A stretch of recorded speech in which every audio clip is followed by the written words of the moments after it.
नमस्कार, जयतु भारतः GST and other laws discussion and analysis के आज के अंक में आपका स्वागत है।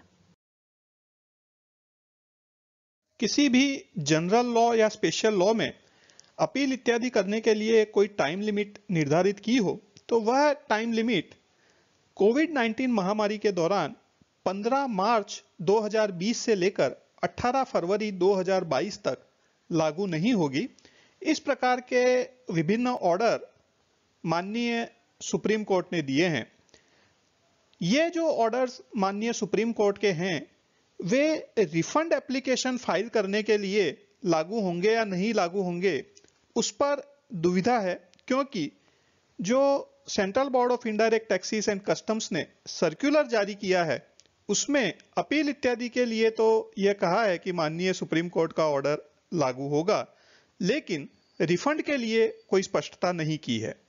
इस बारे में ऑनरेबल मद्रास हाई कोर्ट ने पहले ही एक निर्णय दिया है कि यह जो समय मर्यादा एक्सटेंड की है या एक्सक्लूड की है ऑनरेबल सुप्रीम कोर्ट ने, वह रिफंड के केसेस में भी लागू होगी।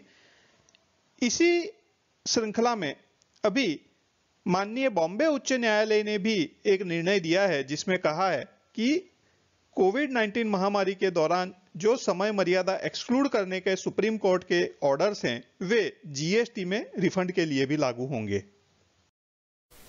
जो ये ऑनरेबल बॉम्बे हाई कोर्ट के समक्ष केस आया उसमें टैक्स पेयर ने जुलाई 2018 से सितंबर 2018 तक के पीरियड के लिए रिफंड एप्लीकेशन 21 अगस्त 2020 को फाइल की जीएसटी पोर्टल पर।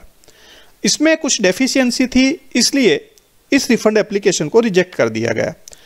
उसके बाद में टैक्स पेयर ने दोबारा रिफंड एप्लीकेशन फाइल की 8 सितंबर 2020 को, जिसे भी 23 सितंबर 2020 को डेफिशिएंसी मेमो से वापस कर दिया गया।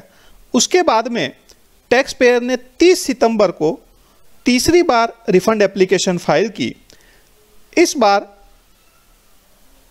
सीजीएसटी अथॉरिटीज़ ने, रिस्पोंडेंट नंबर 2 ने 26 नवंबर 2020 के ऑर्डर से एप्लीकेशन को यह करके रिजेक्ट कर दिया कि यह एप्लीकेशन टाइम बार हो गई, क्योंकि जो 2 वर्ष का पीरियड था उसके बाद में यह एप्लीकेशन की गई है। यहाँ पर माननीय बॉम्बे उच्च न्यायालय ने जो ऑब्जर्वेशन किया है, जो जजमेंट दिया है, it is not in dispute that the first and second refund applications were rejected on the ground of certain deficiency in those application filed by respondent number 2। कुछ deficiency के कारण वे refund application, first refund application और second refund application वापस कर दी गई थी। जो थर्ड रिफंड एप्लीकेशन है जिसे 2 वर्ष के अंदर फाइल करना था, ये जो सर्कुलर है, यहाँ पर सर्कुलर का नंबर, फाइल नंबर लिखा है, सर्कुलर नंबर 125/44/2019 है।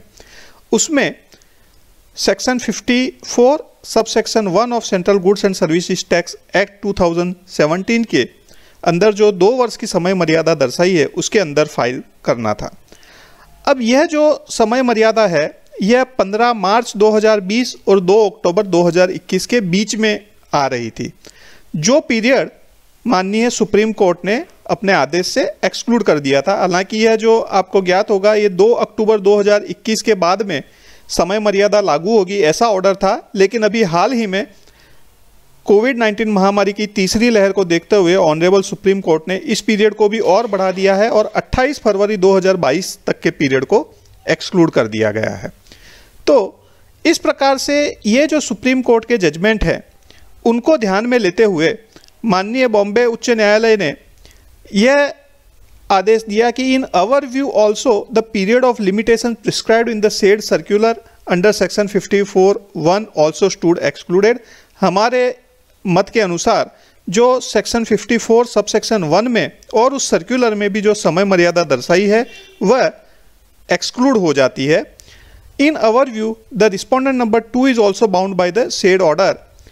जो रिस्पोंडेंट नंबर 2 है, सीजीएसटी अथॉरिटी जिन्होंने रिफंड को रिजेक्ट किया है टाइम लिमिट के ग्राउंड पर, टाइम बारिंग के ग्राउंड पर, उनको भी ऑनरेबल सुप्रीम कोर्ट का 23 मार्च 2020 और 23 सितंबर 2021 के ऑर्डर्स लागू होते हैं और जो लिमिटेशन का पीरियड है 2 वर्ष का, उसमें से जो ऑनरेबल सुप्रीम कोर्ट ने दर्शाया था 15 मार्च 2020 के बाद का पीरियड, वह एक्सक्लूड करना चाहिए, क्योंकि यहाँ पर जो लिमिटेशन ख़त्म हो रही थी इस रिफंड एप्लीकेशन की, वह पीरियड 15 मार्च 2020 से 2 अक्टूबर 2021 के बीच में आ रहा था, तो वह पीरियड भी एक्सक्लूड होना चाहिए था।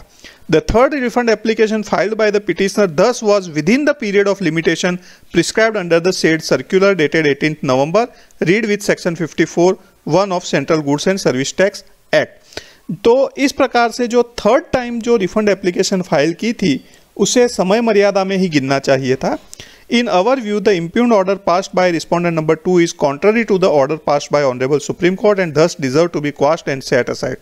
इस प्रकार से जो रिस्पोंडेंट नंबर 2 थे CGST अथॉरिटी, जिन्होंने रिफंड एप्लीकेशन को रिजेक्ट कर दिया टाइम बारिंग के ग्राउंड पर, वह ऑर्डर माननीय सुप्रीम कोर्ट के ऑर्डर के विरुद्ध था, उसको ध्यान में लिए बिना था, इसलिए उस ऑर्डर को क्वॉश कर दिया और सेट असाइड कर दिया।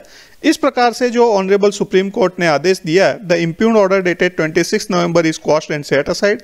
The third refund application dated 30 September 2020 annexed at exhibit H to the petition filed by petitioner before the respondent number 2 is restored to the file। तो यह रिफंड एप्लीकेशन को वापस से रिस्टोर कर दिया गया है। और रिस्पोंडेंट नंबर 2 जो CGST अथॉरिटी है, उन्हें यह डायरेक्शन दिया है कि रिफंड एप्लीकेशन को उसकी मेरिट के ऊपर डिसाइड किया जाए। इस पिटीशन के अंदर अन्य प्रेयर भी की थी कि जो रूल 90 का सब रूल 3 है उसे भी अल्ट्रा वायर्स घोषित किया जाए, लेकिन उसकी यहाँ पर आवश्यकता नहीं पड़ी और उसको अन्य किसी एप्रोप्रिएट केस में एग्जामिन किया जाएगा, इस प्रकार का आदेश दिया है। तो मद्रास हाई कोर्ट के बाद में एक बार फिर से ऑनरेबल बॉम्बे हाई कोर्ट ने भी यह ऑर्डर दे दिया कि जो समय मर्यादा कोविड-19 के समय में एक्सक्लूड की गई थी ऑनरेबल सुप्रीम कोर्ट के आदेश के द्वारा, वह रिफंड के लिए भी सुप्रीम कोर्ट के ऑर्डर लागू पड़ते हैं और वह समय मर्यादा को एक्सक्लूड करना होगा। आज के अंक में बस इतना ही। धन्यवाद। Please like, share and subscribe.